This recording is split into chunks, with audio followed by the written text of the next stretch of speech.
So, those of you that thought the silent season was already here, you're not far off. For me, at least, other people, they're just getting started. So, you see, it took me about 7 years to get where I am, the information I have. And I watch these videos and I see them in a whole new perspective now. I was just watching this one and I know how the algorithm works. So a lot of people are going to be like, "Oh yeah, I seen that video." And basically it was this guy that was trying to give these two girls $100 to hang out, and these two cops are talking to them, and they're playing games, like they do, because they know that if they come out straight with their questions, they're going to be there for hours, where they can create this simulation in the person's mind, make them think they have a way out. And they're going to come up with this story at first, and then they're going to change the story as the details are coming out, right? So obviously nobody's honest. Cops want to go home pretty quick. So, they kind of, they don't fabricate, they do something else. I don't know what to call it right now, but anyways, so this guy's saying, no, no, I didn't try to abduct them, this and that, and the cops saying, well, the word abduct was used, so this is pretty serious, and we have to get the right story. And well, then they're talking about how he was beaten off next to a school bus and beaten off next to this car with a girl in it. And I'm thinking, oh man. And he never got charged with any of that, but they knew they had this evidence.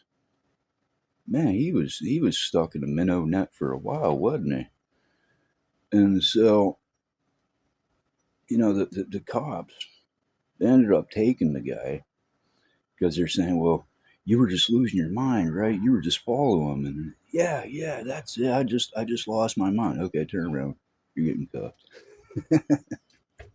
And I mean, yes, obviously the dude deserved to be locked up, but the way they played it, I mean, it was like, wow. It's like a high stakes football game. That's what it's like watching, but it's like watching the people make the bet. It's like watching the game and watching them at the same time. They're up, down, up, down. It's like, you know, I would rather watch people like that than make the bet myself. I would rather place a bet on this guy's reaction than the game itself. That's just me, though. It's like we lack discernment. So a lot of this world is it's hilarious. Like you look at my record, for instance, and I got a furnishing alcohol to minors. The thing is, all those minors were dudes.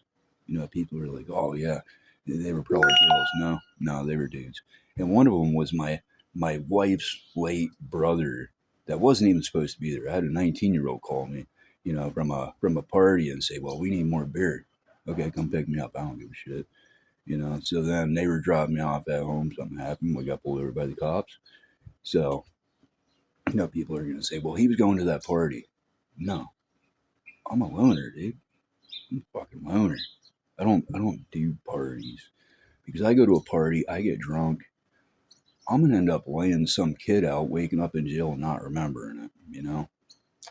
So it's like somebody in my family says a few years ago, well, we're ugly, so we're stuck in this marriage because nobody else wants us.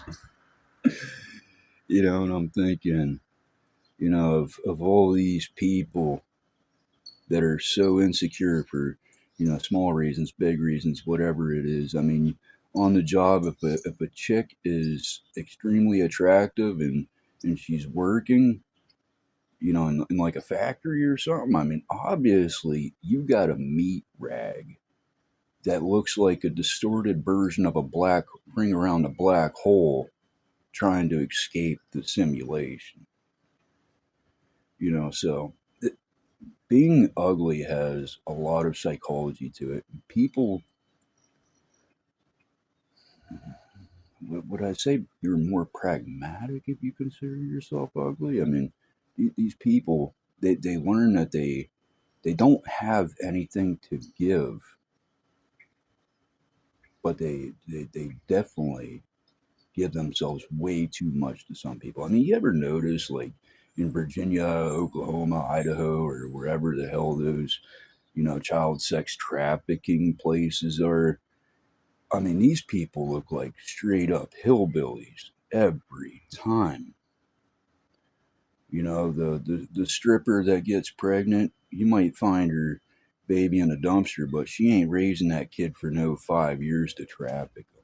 No, these are straight up hillbillies that find some underground bunker to hide them for 5, 6, 10, 15, 20 years, whatever it is, just to traffic them out and, get their supply of drugs, you know.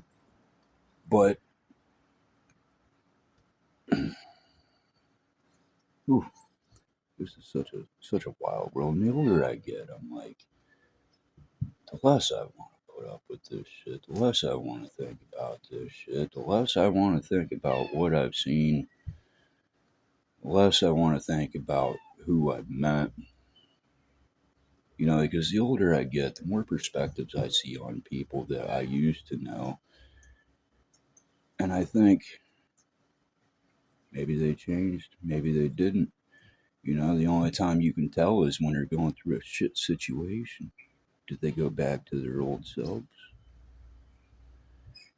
How much was captured on camera, satellite, whatever, and they act like somebody else until that's brought to light, and all it takes is a few words. Oh yeah, we know this about you, and you're like, nope, never did that. Cat don't knock over my damn whatever it's called.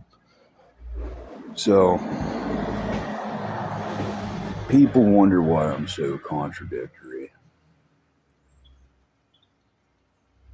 You're telling me you're not contradictory at all?